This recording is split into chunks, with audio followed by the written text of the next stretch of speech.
ಮಂಡ್ಯ ಜಿಲ್ಲೆ ಶ್ರೀರಂಗಪಟ್ಟಣದ ಅಲ್ಲಾಪಟ್ಟಣಕ್ಕೆ ಸಿಎಂ ಸಿದ್ದರಾಮಯ್ಯ ಭೇಟಿಯನ್ನ ನೀಡಿದ್ರು. ಮನೆ ದೇವರಾಗಿರುವಂತಹ 400 ವರ್ಷಗಳಷ್ಟು ಪುರಾತನ ಇತಿಹಾಸವನ್ನ ಹೊಂದಿರುವಂತಹ ಅನ್ನದಾನೇಶ್ವರ ಸ್ವಾಮಿಯ ದರ್ಶನವನ್ನ ಪಡೆದರು. ಶ್ರೀ ಅನ್ನದಾನೇಶ್ವರ ಸ್ವಾಮಿ ದೇವಸ್ಥಾನದ ಪುನರ್ ನಿರ್ಮಾಣ, ವಿಗ್ರಹಗಳ ಸ್ಥಾಪನೆ ಹಾಗೂ ಗೋಪುರ ಕುಂಭಾಭಿಷೇಕ ನೆರವೇರಿಸಿ ಸಂಭ್ರಮಪಟ್ಟರು. ಈ ವೇಳೆ ಅಪ್ಪನ ಜೊತೆ ಪುತ್ರ ಯತೀಂದ್ರ ಅವರು ಕೂಡ ಮನೆ ದೇವರ ದರ್ಶನವನ್ನ ಪಡೆದಿದ್ದಾರೆ. ದೇವರ ದರ್ಶನವಾದ ಬಳಿಕ ಮಾತನಾಡಿರುವಂತಹ ಸಿಎಂ ಸಿದ್ದರಾಮಯ್ಯ ಬಾಲ್ಯದಲ್ಲಿ ಹಾಡುತ್ತಿದ್ದ ವೀರ ಕುಣಿತದಲ್ಲಿ ನರ್ತಿಸುತ್ತಿದ್ದೆ ಅದರ ಬಗ್ಗೆ ಮಾತನಾಡಿದ್ದಾರೆ. ಲಾವಣಿ ಹಾಡಿನ ಬಗ್ಗೆ ಅವರು ಕೂಡ ಮಾತನಾಡಿದ್ದಾರೆ. ಅದನ್ನು ಕೂಡ ಖುಷಿಪಟ್ಟಿದ್ದಾರೆ. ಜೊತೆಗೆ ರಾಜಪ್ಪ ಮೇಸ್ಟ್ರನ್ನು ಕೂಡ ಸ್ಮರಣೆ ಮಾಡ್ತಾ ಇದ್ದಾರೆ. ತಮ್ಮ ಓದಿನ ಬಗ್ಗೆ ಮೆಲುಕನ್ನ ಹಾಕಿದ್ದಾರೆ. ಹಳೆಯ ನೆನಪುಗಳನ್ನ ಮೆಲುಕು ಹಾಕಿದ್ದಾರೆ ಸಿದ್ದರಾಮಯ್ಯ ಅವರು.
ಸುಮಾರು 400 ವರ್ಷಗಳ ಇತಿಹಾಸ ಇದೆ.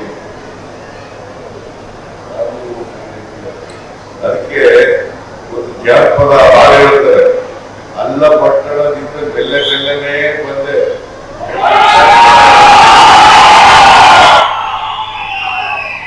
ಅಲ್ಲ ಪಟ್ಟಣದಿಂದ ಬೆಲ್ಲನೆ ಬೆಳ್ಳಿ ಕಾಲೆಗಾಯ ಹಾಡು ಹೇಳ್ತಾರೆ.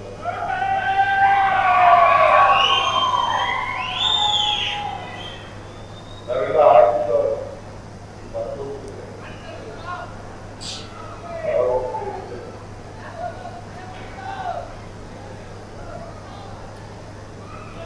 ಅದರಿಂದ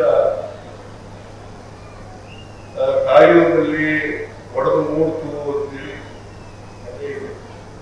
ಕಾಯುವುದಲ್ಲಿ ಒಡೆದು ಮೂಡ್ತು ಅಲ್ಲಿಂದ